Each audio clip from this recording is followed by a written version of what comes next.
ಓಂ ಅನುಸ್ಮೃತೇಃ ಬಾದರಿಃ ಓಂ ತತ್ರ ತತ್ರ ತತ್ರ ಉಕ್ತಸ್ಯ ವಿಷ್ಣೋಃ ಅಗ್ನ್ಯಾದಿಷು ಅನುಸ್ಮರ್ಯಮಾಣತ್ವಾತ್ ತನ್ನಿಯಮಃ ಇತಿ ಬಾದರಿಃ. ಇದು 1ನೇ ಅಧ್ಯಾಯದ 2ನೇ ಪಾದದ 30ನೇ ಸೂತ್ರ. ವೈಶ್ವಾನರಾಧಿಕರಣ ನಡೆದಿದೆ.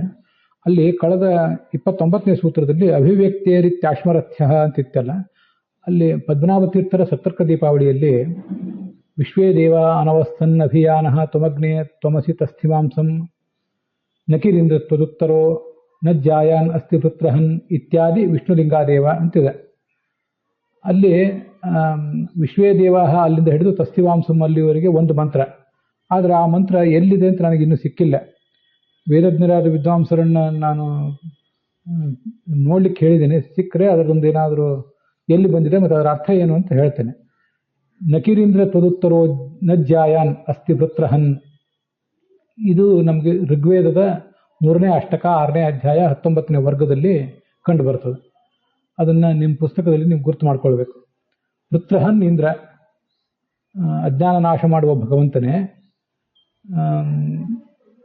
ತ್ವದುತ್ತರ, ನಿನಗಿಂತ ಶ್ರೇಷ್ಠನಾದವನು. ಹಾಗೆ ನ ಜಾಯಾನ್, ನಿನಗಿಂತ ಗುಣದ ದೃಷ್ಟಿಯಿಂದ ದೊಡ್ಡವನಾದವನು. ಅಂಥವನು ಯಾರೂ ಕೂಡ ಎಲ್ಲೂ ಕಂಡು ಬಂದಿಲ್ಲ ಅಂತ ತಾತ್ಪರ್ಯ. ಗುಣ ಮತ್ತು ಸ್ಥಾನದ ದೃಷ್ಟಿಯಿಂದ ನಿನಗಿಂತ ಉತ್ತಮರಾದವರು ಯಾರೂ ಇಲ್ಲ ಅಂತ ಅದರ ಅರ್ಥ. ಇದಿಷ್ಟು ಕಳೆದ ಸೂತ್ರದಲ್ಲಿ ನಮಗಿದ್ದದೊಂದು ಸಮಸ್ಯೆ. ಅದು ಮಂತ್ರ ಎಲ್ಲಿದೊಂದು ಸಿಕ್ಕ ಮೇಲೆ ಮತ್ತೆ ಮುಂದಿಂದ್ರೆ ಹೇಳ್ತೇನೆ. ಈಗ ಈ ಅನುಸ್ಮೃತೇಹೇ ಬಾದರಿಹೇ ಅಂತ ಅನ್ನೋದನ್ನು ಗಮನಿಸೋಣ. ಈ ಬಾದರಿಹೇ ಅಂದರೆ ಶುಕಾಚಾರ್ಯ ಅಂತ ತತ್ವಪ್ರದೀಪದಲ್ಲಿ ತ್ರಿವಿಕ್ರಮ ಪಂಡಿತರು ಹೇಳಿದ್ದಾರೆ. ಶುಕಾಚಾರ್ಯ ಹೀಗೆ ಇನ್ನೊಂದು ವ್ಯವಸ್ಥೆಯನ್ನು ಹೇಳ್ತಾರೆ ಅಂತ ಅದರ ತಾತ್ಪರ್ಯ. ತತ್ವಪ್ರಕಾಶಿಕಾದಲ್ಲಿ ಪ್ರಕಾರಾಂತರೇಣ ಸೂಕ್ತಾದಿ ನಿಯಮಸ್ಯ ಅನ್ಯಥಾ ಉಪಪತ್ತಿಂ ವದತ್ ಸೂತ್ರಮುಪನ್ಯಸ್ಯ ವ್ಯಾಚಷ್ಟೆ. ಈ ಸೂಕ್ತಗಳು ವಿದ್ಯೆಗಳು ಇವೆಲ್ಲ ಎಲ್ಲವೂ ಭಗವಂತನನ್ನೇ ಪ್ರತಿಪಾದನೆ ಮಾಡ್ತವೆ ಅಂತಾದರೆ ಅದು ಅಗ್ನಿ ಸೂಕ್ತ ಮತ್ತು ವರುಣ ಸೂಕ್ತ ಇದೆಲ್ಲ ಹೇಗೆ ಅಂತ ಒಂದು ಪ್ರಶ್ನೆ ಇದೆ. ಅವರು ಪೂರ್ವ ಪಕ್ಷದವರು ನಮ್ಮ ಎದುರಿಗೆ ಆ ಪ್ರಶ್ನೆ ಇಟ್ಟಿದ್ದಾರೆ. ಆ ನಿಯಮಕ್ಕೆ ಆ ಒಂದು ಇದೇ ಸೂಕ್ತ, ಇದೇ ವಿದ್ಯೆ, ಅಗ್ನಿ ಸೂಕ್ತ, ಅಗ್ನಿವಿದ್ಯೆ ಅಂತ ಹೊಂದಬೇಕಾದ್ರೆ ಅಗ್ನಿಯಾದಿಗಳು ಅದಕ್ಕೆ ಪ್ರಧಾನರಾಗೇ ವಾಚ್ಯರಾಗಬೇಕು ಅಂತ ಅವರ ಆಕ್ಷೇಪ. ನಾವು ಆ ಸೂಕ್ತಾದಿ ನಿಯಮ ಅನ್ಯಥೋಪನ್ನವಾಗಿದೆ. ವಿಷ್ಣುವಿಗೆ ಅದು ವಾಚಕ, ಅಗ್ನಿಯಾದಿಗಳಿಗೆ ವಾಚಕ ಆಗದೆ ಹೋದರೂ, ಅನ್ಯಥಾ ಅಗ್ನಿಯಾದಿಗಳಿಗೆ ವಾಚಕ ಆಗದೆ ಹೋದರೂ ಕೂಡ ಆ ಸೂಕ್ತಾದಿ ನಿಯಮ ಅನ್ನೋದು ಉಪಪನ್ನವಾಗಿದೆ. ಬೇರೆ ಒಂದು ರೀತಿಯಿಂದಲೂ ನಾವು ಅದನ್ನು ಹೊಂದಿಸಬಹುದು ಅಂತ ನಾವು ಅದಕ್ಕೆ ಅಭಿಪ್ರಾಯ ಹೇಳ್ತೇವೆ. ಅದನ್ನು ತೋರಿಸುವಂಥ ಪ್ರಯತ್ನ ಈಗ 2-3 ಸೂತ್ರಗಳಿಂದ ನಡೆದಿದೆ. ಇಲ್ಲಿ ಇನ್ನೊಂದು ವ್ಯವಸ್ಥೆಯನ್ನು ಹೇಳ್ತಾರೆ.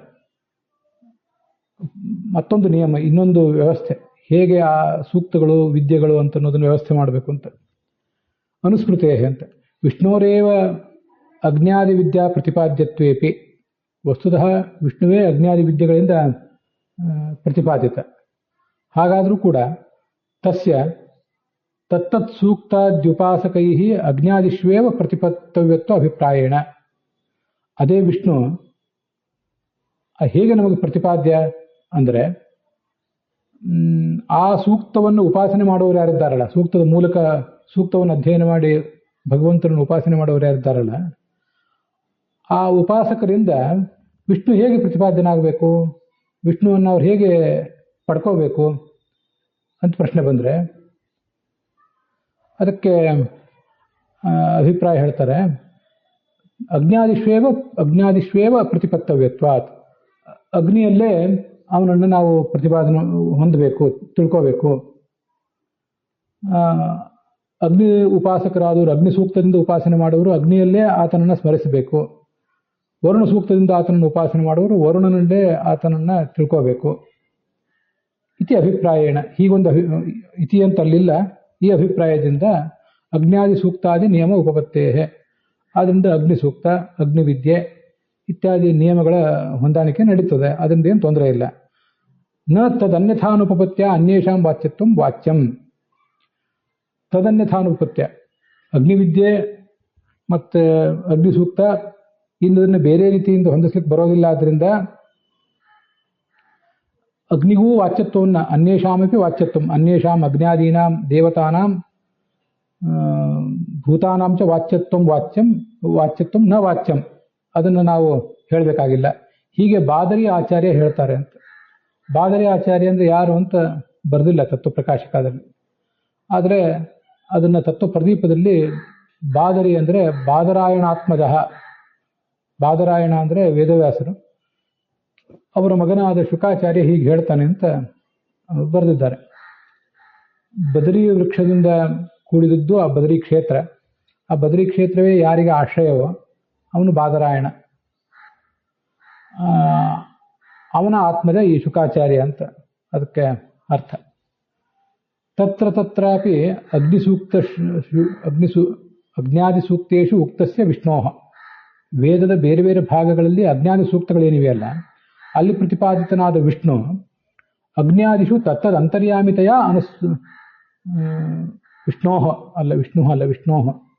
ವಿಷ್ಣೋಹ ಆ ವಿಷ್ಣುವನ್ನು ನಾವು ಅಜ್ಞಾದಿಗಳಲ್ಲಿ ತತ್ತದಂತರ್ಯಾಮಿ ಅಂತ ಸ್ಮರಣೆ ಮಾಡಬೇಕಾಗಿದೆ. ಹೀಗೆ ಸ್ಮರಣೆ ಮಾಡಬೇಕಾಗಿರುವುದರಿಂದ ಸೂಕ್ತದ ನಿಯಮ ಅದು. ಯಾವ ವೇದ ಭಾಗದಲ್ಲಿ ವಿಷ್ಣುವನ್ನು ಅಗ್ನ್ಯಂತರ್ಯಾಮಿ ಅಂತ ಉಪಾಸನೆ ಮಾಡಬೇಕೋ ಅದು ಅಗ್ನಿ ಸೂಕ್ತ.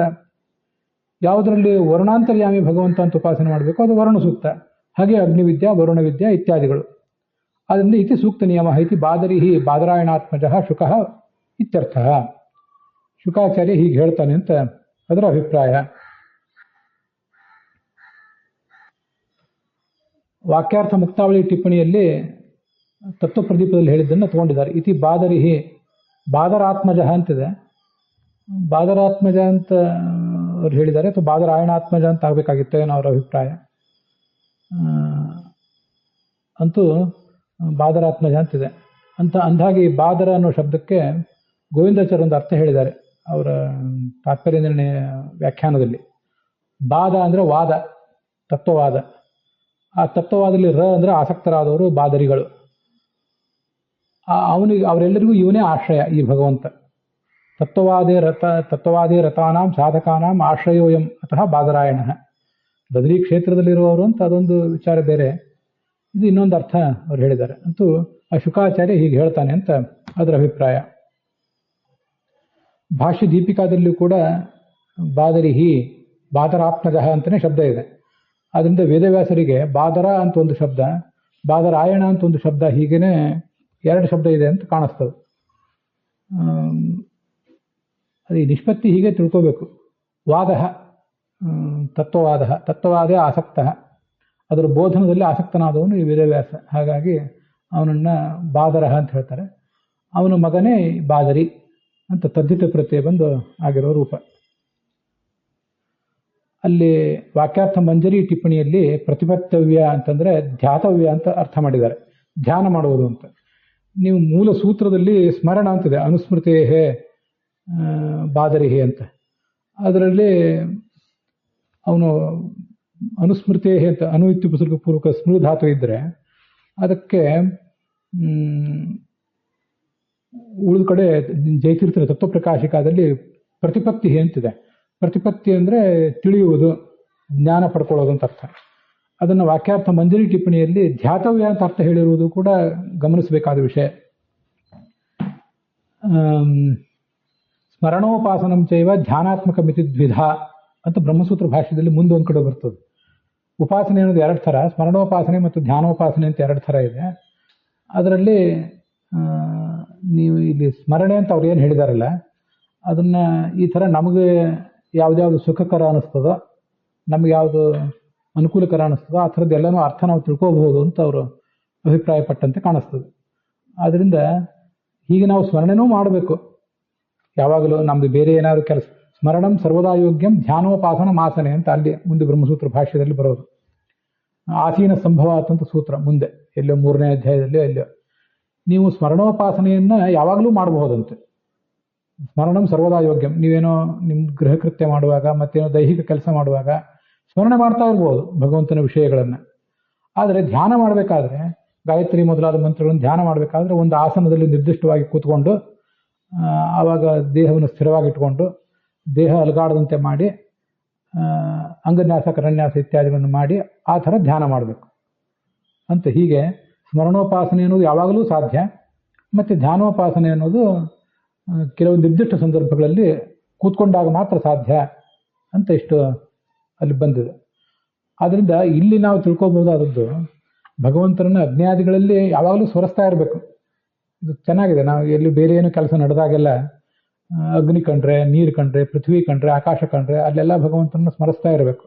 ದೈಹಿಕ ನಮ್ಮದು ಭೌತಿಕ ವ್ಯಾಪಾರಗಳು ನಡೆದಾಗೆಲ್ಲ ಹಾಗೇನೆ ಧ್ಯಾನನೂ ಮಾಡ್ಬೋದು ಒಂದು ಜಾಗದಲ್ಲಿ ಕೂತ್ಕೊಂಡು ಅಂತ ತಿಳ್ಕೊ. ಅದನ್ನೇ ಈ ಗಾಯತ್ರಿ ಮಂತ್ರ ಮೊದಲಾದೆಲ್ಲ ಆಗೋದು ಹಾಗೆ ಅಲ್ಲ. ಸೂರ್ಯನಲ್ಲಿ ಧ್ಯಾನ ಮಾಡುವುದು, ಮತ್ತೆ ಚಂದ್ರನಲ್ಲಿ ಹಯಗ್ರೀವ ಮತ್ತು ಧನ್ವಂತರಿ, ಹಂಸ ಇತ್ಯಾದಿಗಳನ್ನ, ಅಗ್ನಿಯಲ್ಲಿ ಪರಶುರಾಮ ಇತ್ಯಾದಿ ಧ್ಯಾನ ಮಾಡಬಹುದು. ಎರಡಕ್ಕೂ ಸ್ಮರಣೋಪಾಸನಕ್ಕೂ ಮತ್ತು ಧ್ಯಾನೋಪಾಸನೆಗೂ ಇದು ವಾಚಕ ಆಗಿದೆ ಅಂತ ತಿಳ್ಕೋಬಹುದು. ಅನುಸ್ಮೃತಿ ಅದೇ ತುಂಬ ಚೆನ್ನಾಗಿದೆ ಶಬ್ದ. ನಿಮ್ಮ ಅನುಕೂಲಗಳನ್ನು ಅನುಸರಿಸಿ ಸ್ಮರಣೆ ಹೇಗಾದರೂ ಮಾಡ್ರಿ. ಶಾಸ್ತ್ರಾನುಸಾರಿಯಾಗಿರಲಿ, ಅದು ಶಾಸ್ತ್ರಕ್ಕೆ ವಿರೋಧಿಯಾಗಿರುವುದು ಬೇಡ. ಆದರೆ ನಿಮ್ಮ ಅನುಕೂಲ ಆಯಾ ಪ್ರಸಂಗಗಳಿಗೆ ತಕ್ಕಂತೆ ಸ್ಮರಣೆ ಮಾಡಬಹುದು ಅಂತ ಹೇಳಿದ್ದಾರೆ. ಅಲ್ಲಿಗೆ ಇವತ್ತಿನ ಈ ಭಾಗ ಸಮಾಪ್ತ ಆಗಿದೆ.